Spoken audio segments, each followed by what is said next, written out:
Welcome back to our 3-part series about OutRun here on TheRetroRiddler. Today is all about transitions, and not just the smooth transitions you make while navigating OutRun's picturesque routes. No, today we're shifting gears from the arcade to the living room. The brilliance of OutRun wasn't confined to arcade cabinets, it sped into our homes through various consoles, becoming a staple in every retro gamer's collection. So buckle up as we go full throttle into this nostalgic journey. Let's begin with the ZX Spectrum, a console of simpler times. Limited colours, limited graphics, but unlimited fun. This is where many got their first taste of OutRun at home. While it didn't capture the arcade's graphical prowess, the attempt to keep the spirit alive was evident. With a simplified colour palette and less detailed sprites, the ZX Spectrum did its best to condense the OutRun experience into its limited hardware.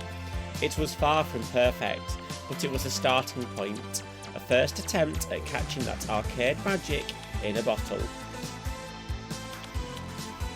The Commodore 64 then took up the mantle, armed with the famed SID chip, or at least that is what I used to call it back in the days. This version tried to encapsulate the mesmerising soundtrack of the original game. Did it succeed?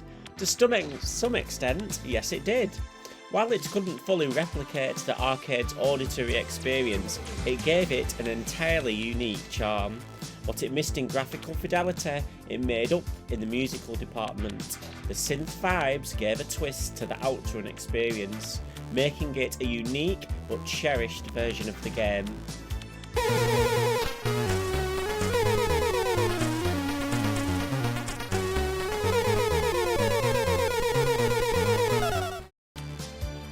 Now, while the actual release schedule of this game on home consoles varies from region to region and source to source, up next for us is the Sega Master System.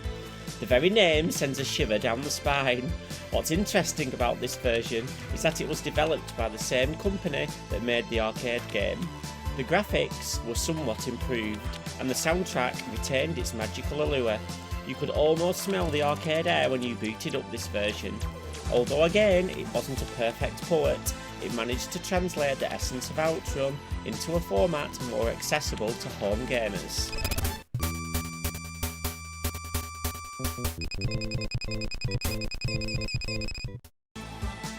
Now, let's fast forward to one of my favourite consoles, the Sega Megadrive, or Sega Genesis for those of you across the pond.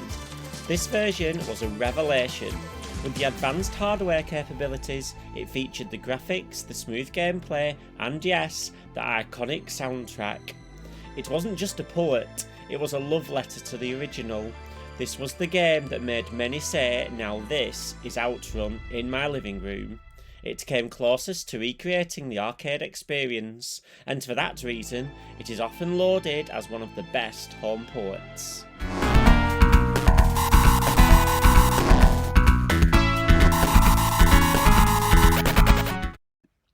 So, the burning question, which one was best? When it comes down to determining the best version of OutRun, it's important to know that this is subjective.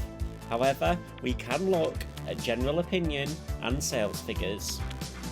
On the Sega Master System, despite its hardware limitations, the Master System port was one of the more successful versions, selling well into the late 80s. It retained much of the arcade's charm and was generally well received. The Commodore 64 port also had its following. While specific sales figures are harder to come by, it was well regarded for its gameplay and graphics, given the system's limitations. This personally is the port that I started with. The ZX Spectrum. Now, the ZX Spectrum version had its fans, but was often considered inferior to other ports due to limitations in colour and sound. Nonetheless, it had a dedicated base who enjoyed what it had to offer. The Sega Megadrive is the 16-bit offering. The Sega Megadrive version is often cited as one of the best adaptations. It's captured much of the original speed and aesthetic, serving as a staple for many Megadrive owners. Based on sales figures and general acclaim, the Sega Megadrive port seems to have left the most significant impact. Its more advanced 16-bit hardware allowed for a closer approximation of the arcade version, and it received favourable reviews from both critics and players alike. So, we've travelled through time and technology, from the ZX Spectrum to the Sega Megadrive, and even onto modern consoles. The OutRun experience is not conflicted to any single device. It lives in the soul of every version that tried to encapsulate its magic. In our final instalment, we'll look into how this arcade gem has left an indelible mark on gaming culture. Until then, keep those engines revved and your foot on the gas pedal, like and subscribe, and I will see you in the next video. Bye for now.